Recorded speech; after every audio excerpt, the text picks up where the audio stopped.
조갑제 TV 시청자 여러분 안녕하십니까. 2024년 1월 22일 저녁 8시 40분입니다. 어제 오늘 윤석열 대통령과 국민의힘 한동훈 비상대책위원장 사이에서 벌어지고 있는 갈등을 지켜보면서 이게 좀 이상하다.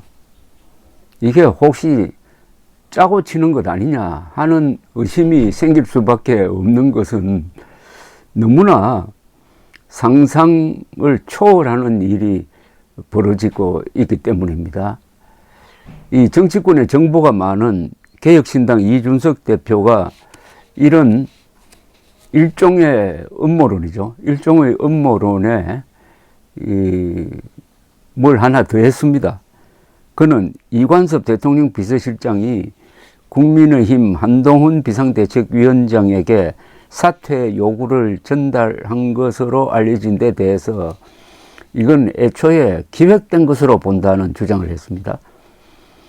이 대표는 오늘 한 유튜브 채널 인터뷰에서 윤석열 대통령과 한동훈 위원장을 잘 아는 모 인사가 내게 이관섭 실장을 보낸 건 약속 대련이라고 이야기하더라고 하면서 그런 견해를 밝혔습니다. 윤 대통령이 한 위원장을 속된 말로 혼내거나 싫은 소리 할 일이 있으면은 전화를 하거나 텔레그램을 하면 되는 것이지 굳이 이 실장을 보내 너 이렇게 해라 저렇게 해라 할 이유가 없다고 했습니다.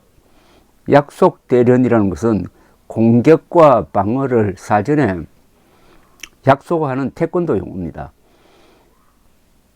이 대표의 말은 한동훈 사퇴 요구 사태가 윤 대통령과 한 위원장 사이에서 기획된 시나리오라는 해석이죠. 이준석 대표는 이어서 한 위원장 쪽에 힘이 쏠리는 모양새로 끝을 내려고 할 것이라고 전망을 했습니다. 자기들 딴에는 약속 대련인데 이 사람들이 내부적으로 2012년 이명박 대통령 당시 박근혜 비대위 연구를 많이 한다면서 외견상으로는 대충 싸우면 되는구나 생각하겠지만은 그때 그런 것과는 느낌이 다르다고 했습니다. 박근혜와 한동훈은 급이 다르기 때문에 이렇게 해서는 그렇게 효과가 많지 않을 것이라는 요지의 이야기를 했습니다. 2012년 유력한 차기 대권 주자였던 박근혜 비대위원장은 당시 이명박 대통령과 차별화를 꾀하면서 총선에서 승리했지만 이번 총선 상황은 그때와 다르다는 뜻으로 풀이가 됩니다. 이 대표는 당시 박근혜 비대위원으로 활동한 바가 있습니다. 이준석 대표는 대통령의 지지율이 30% 나오는 상황에서 그 30을 갖고 자기들끼리 친윤, 친한은 친한동훈 이렇게 갈라 싸우고 있는 것이라면서 아무리 싸우는 척해도 중국집에 번호만 다른 전화기 2대가 있는 느낌밖에 안 난다고 했습니다. 이른바 약속 대련 이게 우리 정치사에서 한번 크게 효과를 보면서 역사의 물줄기를 바꾼 적이 있습니다. 1987년 6월 29일의 노태우 선언입니다. 노태우 선언도 이준석 식대로 풀면은 약속 대련입니다.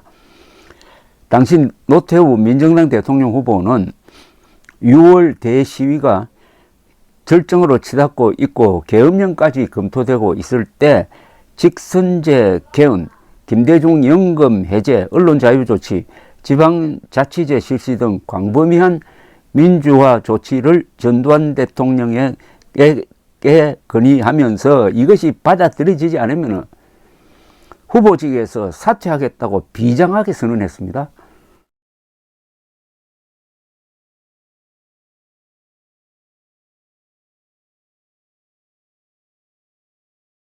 사실은 전두환의 제안으로 두 사람이 긴밀하게 협의하여 만든 것이 6.29 선언이었습니다.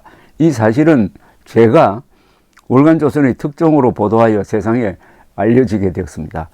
이 선언으로 노태우 후보는 타도 대상에서 사랑받는 군인 출신 후보로 변신해가지고 그때 그해 대통령 선거에서 당선되어 제6공화국의 초대 대통령이 되었습니다. 전두환 측에서는 지금까지도 6.29 선언의 공을 노태우가 독식했다는 불만을 갖고 있습니다. 약속 대련은 서로 약속을 지켜야 성립이 되는데 치고박다가 보면 흥분해가지고 진짜 대련이 되고 감정싸움으로 변질될 수가 있습니다. 지금 윤석열 참모들 중에서 6.29 선언을 기획했던 제5공화국 엘리트 수준의 전략가가 있는지도 의심스럽고, 무엇보다도 윤석열 대통령이 전두환, 노태우 두 군인 출신 대통령처럼 치밀한 어떤 계산을 하고 있는 심리 상태인지도 의심스럽습니다. 그런데 이 약속 대련은 그 사실이 폭로가 되면은 역효과를 부르는 위험한 게임이기도 합니다.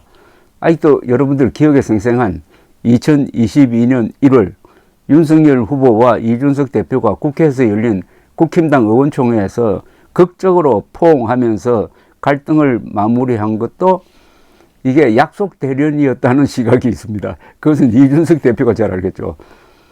이 포옹은 효과면에서 아주 성공적이었습니다. 그러나 지금 상식적인 판단은 코너로 몰린 윤석열 대통령과 김건희 여사가 김경률 비대위원의 뭡니까 이거 마리 앙투와네트 발언에 흥분하여 적극적으로 벌린 일종의 총극으로 보는 것입니다. 약속 대련을 만들 여유와 자신감을 윤 대통령도 참모들도 갖지 못하고 있다는 분석에 기초한 것입니다. 그런데 윤석열 한동훈 대결에서 윤석열 대통령이 한동훈 위원장을 그만두게 할 수는 없습니다. 지금 힘의 관계에서. 그렇다면 결과적으로 한동훈 위원장이 윤석열 대통령의 고집을 꺾었다는 식으로 결말이 나면은 약속 대련을 안 했더라도 약속 대련을 한 것과 같은 효과를 보는 것 아닌지, 그건 앞으로 더 지켜볼 점입니다. 감사합니다.